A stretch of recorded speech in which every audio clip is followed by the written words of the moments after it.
Welcome to the podcast. I'm here with my good friend Andy. And today we're going to talk about the limiting beliefs that all of us feel. Everyone has these. Yes. Which is one of the lies of limiting beliefs, is one of them is that other people don't have these. Yes. Which is very meta. That is a prominent one for sure. Yeah. Other people don't think like I think. Other people's experiences are very, very unique. Mm-hmm. My experience is very unique. No one else feels this. No one else thinks this way. And so we've recently been working within our community on mindset and talking to them about, their fears, insecurities, the stories they tell themselves. Mm-hmm. And it's awesome because once you get those things out, and also with our group trainings, like we focus on this. This is actually the first part of our How to Charge Live events. And you get this very universal thing where you're all wrong about feeling unique. Mm-hmm. You're unique people, but your thoughts are not unique. I have a mentor that I work with. That he works with a lot of business owners, and he made a bold statement, and I'm going to make the same bold statement. And rarely is this true, but I will venture to say, an entrepreneur, all of us that are in this business, that we are scared every day. Fear it should be normalized. It's not a trigger that we're doing something wrong. And that when I meet with advisors and I can say to them, no, oh yeah, last Tuesday I was scared. A client said something that triggered something in me that was, all of a sudden I wanted to please them. And so all these limiting beliefs, like we all have them. Mm-hmm. And so the goal is to never win in business when it comes to, am I scared today? Do I have a limiting belief? Do I have imposter syndrome? And so the goal of today's podcast is to let's put it all on the table and normalize it so we can all just say, oh, you felt that then? Hey, the question is, when did you feel it, not if you do. So let's start there. Let's start by defining that the goal is not to no longer be scared. I think about, and it's easy to reference the big ones, but I think it's because they're humanity on steroids. But I think about Elon Musk. I think about these larger entrepreneurs, and recently, I don't know if we talked about this on the show, but who's the investment out of Omaha? Warren Buffett. It was talking about Elon Musk. And he's like, I cannot do what Elon does. He said, my job is to find things that are not risky and put my money there and have it grow. He said, Elon is just unique and special in that, like, he just runs towards risk. Mm-hmm. And he, I tell people, like, did you know that Elon Musk, like, started PayPal? And they're like, what? Like, because that wasn't enough. He had to go start this and then start this and start this.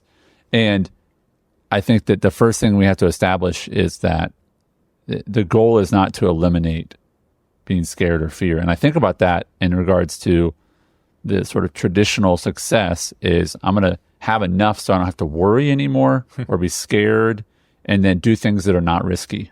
Like that, I just think about people, and again, if you play golf, great, play golf, but is the real finish line to not do anything risky at a certain age and just sort of coast and put yourself in situations where you're no longer challenged. Like for many people, that's the goal. Yeah. So what do you do? Yeah, that was my story. Was I want to make just enough to not be scared every day. And as I got closer to that place, realizing I was no longer growing, and where we all have to get to is eventually is like embracing fear, embracing sadness. And I was on a call even this morning with men talking about this is a great ministry called Tin Man, where it's like if you want to live life, you have to embrace all of this stuff. That one of the mentors on there was talking about with his grandkids, and they were moving away, and he was like, in a moment, I was so happy that I was on the floor playing with them, and I was crying at the same time. And so I think within business and for advisors, because we are all entrepreneurs, like this is hard. Managing teams, dealing with clients, it's money, it's so emotional. Like we have chosen one of probably the most difficult, emotional, challenging careers. And there's so much the proof upside. Of that is retention. The proof of how hard it is how many people are left. Like people talk about how hard baseball is. You can be one of the best in the world, and you can fail 70% of the time batting. Like you bat 300, like, oh, you're really good. I'm like, imagine if your waiter got the order wrong 70% of the time. The dentist 70% of the time messed up teeth. Like they wouldn't be a dentist anymore, right? Yep. So again, identifying, and I would submit this too, Sten, as you said it, because I'm not sure it's actually true that like everybody in this business is an entrepreneur. Like I think those who really, really, really struggle in this business and who end up leaving or just are uber mediocre, they don't view themselves as entrepreneurs. They do sometimes entrepreneurial kind of stuff, but I just know that the people who do excel, the people who do last, the people who get the most out of what this business has the potential of, which is almost unlimited, they are entrepreneurs. They are thinking like entrepreneurs. They are scared, and they're doing it anyway. Yeah, I think the path is hard, no matter who you are. You then have to, those people that leave, they have to decide if they want to be on it or not. So if you're in this business, you're an entrepreneur, like whether you like it or not. Sure. And it's going to come with all these feelings. You have to decide, am I the type of person, and we all have to get to this place in life to some degree, unless we just run away from it, is can I sit in this? Can I lean into it? And so I've learned, and I'm so thankful for this, because I was the opposite growing up. Fear was a trigger to run away. Comfort was the goal. Like that was so hardwired into me. Yeah. To where with client stuff, with team stuff, it's just like I'm gonna sit in this thing. It doesn't feel good right now, but it's probably an indicator that something good is about to happen. Something is about to be revealed. I'm going to be forced to do something different. Yeah. And I observe people like it's a superpower to be calm in the midst of chaos. Yeah. And what's behind that is so much work, but also there's a confidence. There's a faith component to that of just like this will work itself out, and I will. If I don't have the answer now, I'm capable of going and finding it. But this is a process. Like there's never a finish line to this. Yeah. But as entrepreneurs, as advisors, can we just embrace the tension of it all so that it's not constantly knocking us off path? Yeah. And I love the embrace the tension. I also think about that you run towards tension, right? We were talking earlier. Or lean into it. I used to run at it, and that can scare people. Maybe lean not. into it. Maybe not. Like, what are you doing? I'm looking for a house on fire to run into. Yes, like, just wait till that happens. It'll happen. You're psycho. You're a psycho if you do that. Yes, right. But I love, we were talking before about people's idea of courage, and, to be courageous or to be brave, by definition, there has to be something scary involved. So for those who are courageous or brave and achieve a lot, there has to be some measure of risk involved or fear involved. And so bravery and courage are taking action in the presence of fear. And so, and I think that's a great measure of success. Like no one's impressed. I'm pausing because I might offend people. I thought that was for like dramatic effect. It is somewhat dramatic, but Al, you can correct me. I'm not an advisor, we're an edgy podcast. So just go out there. Let's we get the explicit. Like you remember in the '90s when they added the explicit to albums, and my mom was like, "No." That's right. Anyway, you don't understand. We do not have an explicit label on our podcast, but I'll say this, and you can clarify if I'm wrong. No one's impressed if your dad was in the business and he sold you his book of business for like super cheap because he just wanted to get out of it. Like you might be great at what you do, but no one's like, oh wow, that's really impressive. Now, what you do with that book, how you continue to grow the business, maybe you take it and you say, hey, that was last generation, I'm new generation, and I'm gonna do some crazy cool stuff with it, and I'm gonna make it more dynamic and grow it or whatever. Like that's impressive. But my point is like no one's impressed that someone was like born into a wealthy family. Meaning it's not impressive without the story, without the pressure, without the like when people are inspired when they're like, so Sten, tell us how you built your business. And you're like, oh, I moved from West Coast to Nashville, Tennessee, and I didn't really know anybody. And you're like, dude, so what did you do? And you're like, hustled, man. Like that's an impressive story. Yeah. And again, I've met advisors that know that. They wouldn't reject their family business. No. But they recognize there's some obstacles because of it. That this could be actually limit my potential. And I know advisors that they will not let their children enter their practice until they go work somewhere else for years. And eventually you kind of earn your way back into the business. Yeah. Because some great things, and I've met advisors and people, even clients, where I was like, would you have changed anything? You've created a really easy path for your kids. And sometimes they're like, I understand, but I wouldn't do it different. Because they're our kids. And so, but even that is kind of like, what's the fear in that is that advisor might feel like I'm an imposter. If anybody actually knew that it was handed to me, they wouldn't respect me. Right. And it's like, okay, that's true potentially, but like, what are you going to do with that? I think about the fear that someone is sort of handed a business. They would say, well, I have to keep it the way it was. Yeah, it's supposed to make you your own and taking risks. Right. So again, there's fear there. Like I think my point is people aren't impressed when there isn't some difficulty involved, and I don't think that we reach our potential without difficulty. That's true. Like that's just the reality of like people who don't have to work very hard for things generally don't turn out very well in life. Meaning, at the lowest of low in our society, if you're just handed things free by everyone, like that's not very inspiring. And at the highest heights of wealth and achievement, if you didn't have to do anything, think about nepotism, like people get hired because they're related or whatever. Like I see this a lot. I'll say this with total confidence. I see this a lot in churches when you have like 4 family members that all work at the church and you're like dad's head pastor and then daughter is here and son. That does not go well. Like I've seen so many institutions blow up because of they just try to make it too easy versus people who are just like, I'm going to fight through my fear and I'm going to reach my potential because it's difficult. And I think that what we're trying to focus in on today is that those who do really well understand and recognize that they're feeling fear, that they're afraid, and they do it anyway. Yeah, let's dive into some of these specific categories. We got some great feedback from some of our community members, and really just as we teach firms and we constantly hear this feedback, like there's common themes here that we can all relate to, which I love because it's like, wait, we all know this happens. So as opposed to like denying that it's happening or putting on a face, we're just going to say, oh yeah, I'm scared all the time. Great, well, what do you do with it? That should really be the question we have. Let's start with this one, and I'm sure there's more categories, but this is the first few that we have, which is the first fear or obstacle people experience is just their own self-worth. And so here's a couple. These are from advisors. I don't come from money. So somehow that disqualifies them from telling other people who maybe they came from money or just how to handle their money. Again, these aren't always going to make sense because they're fears. Yeah.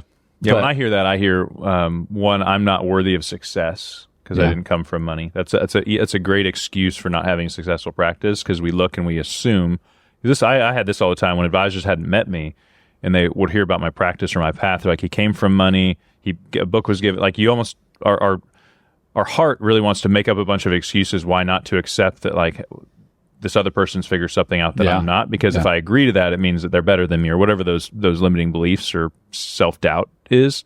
So when I hear that, it's an excuse for me not being successful, but also it's a limiting belief on why I'm not able to have those conversations or run in those circles because who am I to even put myself forward? One of the most difficult things about difficult things or fears is that you can just own them. You can just hold on to them. And you're like, but this is the reality. Even and the difference is, again, you take action in spite of that fear. That's right? Yeah. So there's somewhat scarcity, but also worth. This person is too wealthy and already has an advisor in place.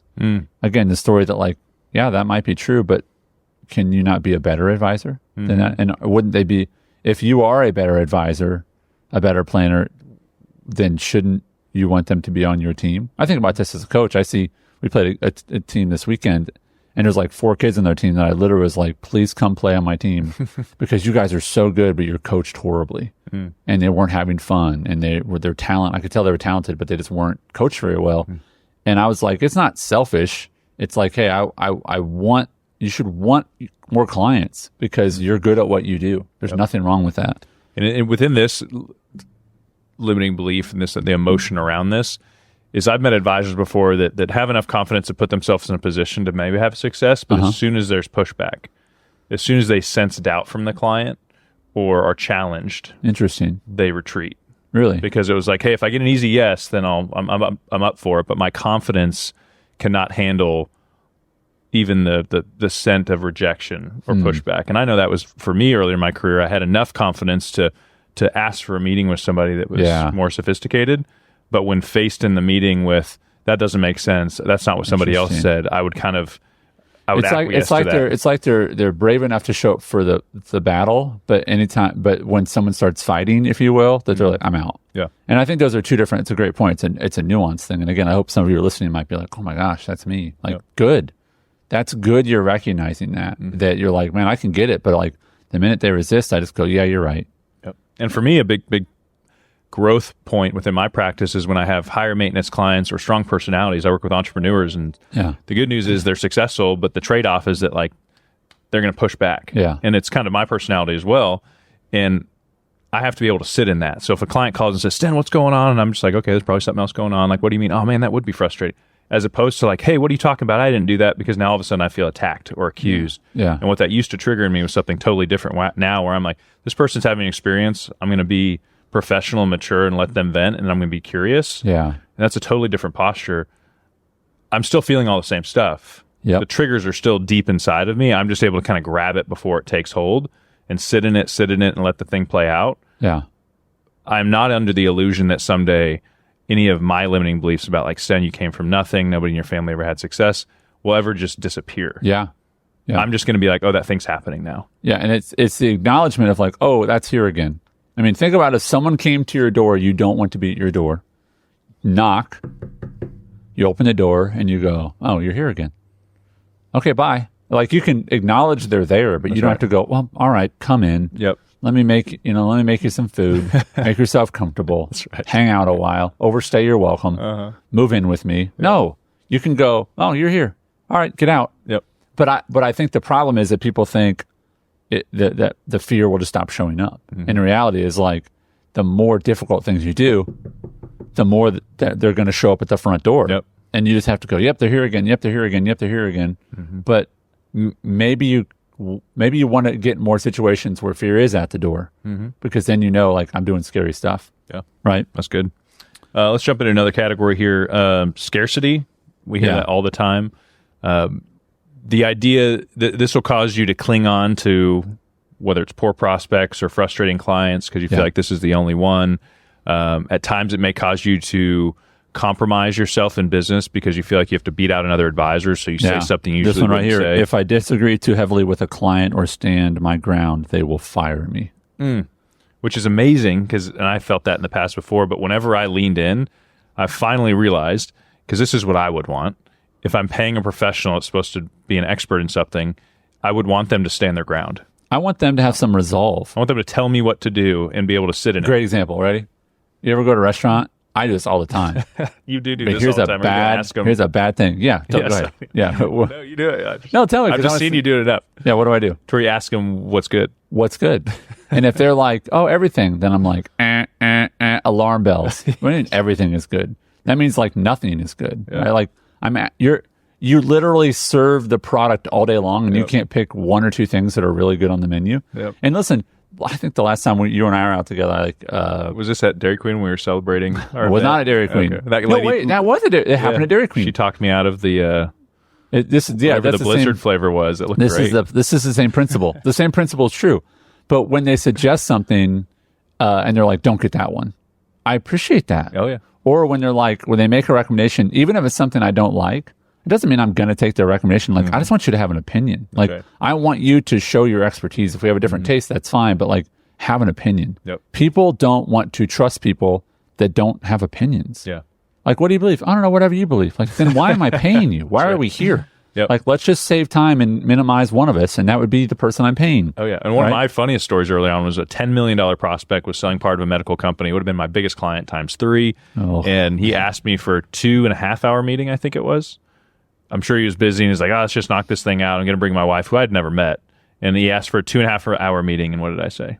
Yeah, absolutely. Yes. Because, you got $10 million. That's worth 2 hours of my time. Sure. And I had all these reports, and I was like, I got to fill 2.5 hours. And biggest mistake. They took like 3-4 bathroom breaks, never heard from him again. Which, like, legitimately within a 2.5-hour span of time, no one should have to go to the bathroom 3 times unless you're literally just like, it's a party and you're drinking. And I was sitting the whole time showing a report, doing everything we teach against now, and realizing that in the future, if that ever happened, I'd be like, no, I don't do any meetings longer than an hour. Yeah. If we need more time, we can meet again. I think you could say with confidence, like, hey, Mike, I appreciate that you want to really get that all done in one. I have found just in the meetings that I have, one, I will be really good with our time. Mm-hmm. We will be efficient. But two, there's only so much energy we're going to have, and it's going to be a lot of energy in a meeting. I don't think having one that long is really the best for you and your situation. If we have to have another one, we can, but I'm really confident we get a lot established and done in an hour. Doesn't sound like no. That's right. And a thought exercise that helped me in my career was whenever I was facing scarcity, I reminded myself that there's an advisor that's going to start tomorrow, brand new, that's going to build a major practice.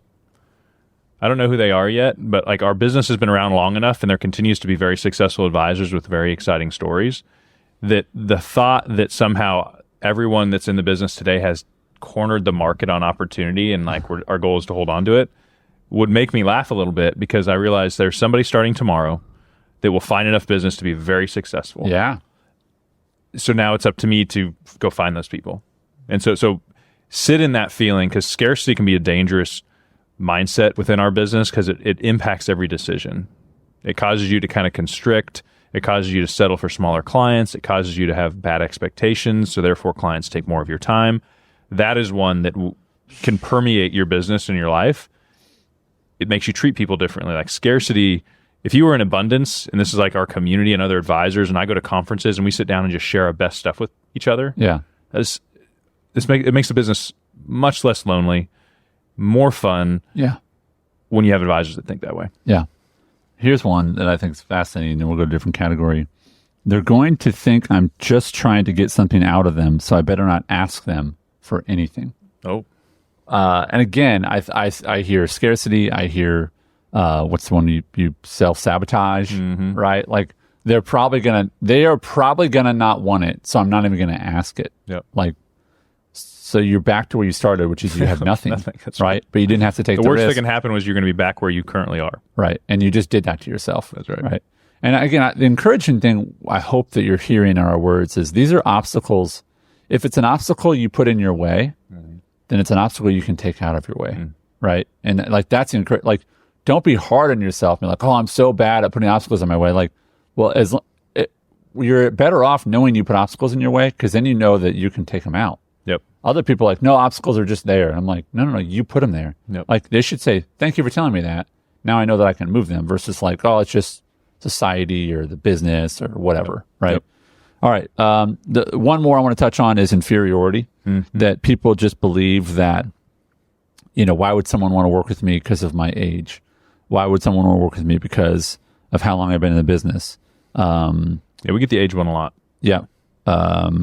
Or it has to be perfect, or they're going to fire me.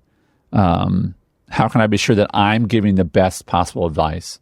And I just think, I'm sure Subway owners are proud of their sandwiches, but they're probably not like, this is the best sandwich in the world.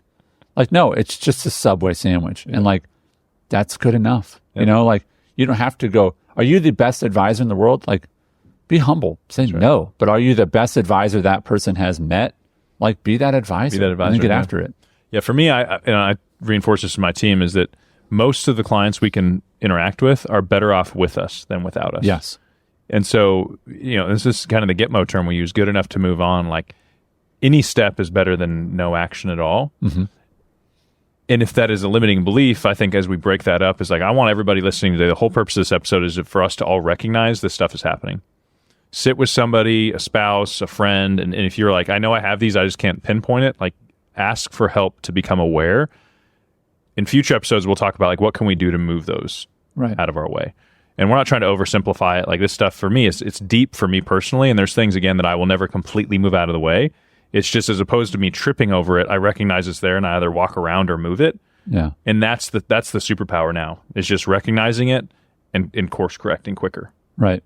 And again, I love, I think you said this earlier, but you learned somewhere else, but that you should be scared every day. I don't know if you should or you will. How about, I'm going to push back. If you will, but I think if people aren't scared every day, they're not going to reach their potential. Like, you got to put yourself in situations. And not by scared, I don't mean like I'm running across the highway. I mean, like, I want to, as I was driving into work this morning, I was sort of like, man, I there was fear in me that I'm like, man, I really want to make that coaching plan great for that person. Like, and that's what I'm saying is it's healthy. It's a healthy fear, because it makes me better. And I'm not going to shy away from it. I mean, like, it's going to make me even more diligent at doing a good job, versus like, you know what, let's just stop doing those. Yep. Or, yeah, I should just give them their money back. Yeah. No, like, there's a healthy fear because you're doing good stuff. What I've learned with people is that if anybody knows somebody that feels like they isolate themselves out of fear to avoid hard situations, whether it's just life in general, walking out on the street because they're scared that they'll get hit by a car, when they sit in their house, they're still scared. Yeah. Like, the fear doesn't go away. And so I think we're all going to be scared every day. Can we choose what type of fear it is? And is there a chance that we can take the path that there's a chance of a better outcome? Versus if we sit in it and run from it, I promise you it'll never go away. Yeah. You'll just find new things to be scared of. Yeah. And so I know in my practice, in my life, it's just like business is hard. I'm scared of a lot of things every day. Yeah. I now believe for myself that there's no path I could take. Because if I believe this, if I believe there's a path I can take where fear will disappear, I might keep looking for it. And that would be a distraction. Versus now, and this is just kind of how I've had to hijack this in my own mind, is there's always something I'll be scared of. Yeah. There's always something, there's a fear that'll be triggered in me. So the goal is no longer to get rid of that. I've set that aside. It's there. It's here to stay. I'm going to normalize it and live with it. Yeah. And then I'm going to decide what to do next. So I wrote down, and we'll talk about this in a future episode, find new things to be afraid of. Nice. And the idea is that the goal is not to get rid of the fear. It's to recognize that it's there and deal with it. And then the goal, and this is how people grow, is I want to get through that fear, over that fear, but not because there's no fears on the other side, but it's like, let's go find something else to be afraid of. Let's find a new level. Like, wouldn't it be great if your fear was, dang it, I'm in another tax bracket now.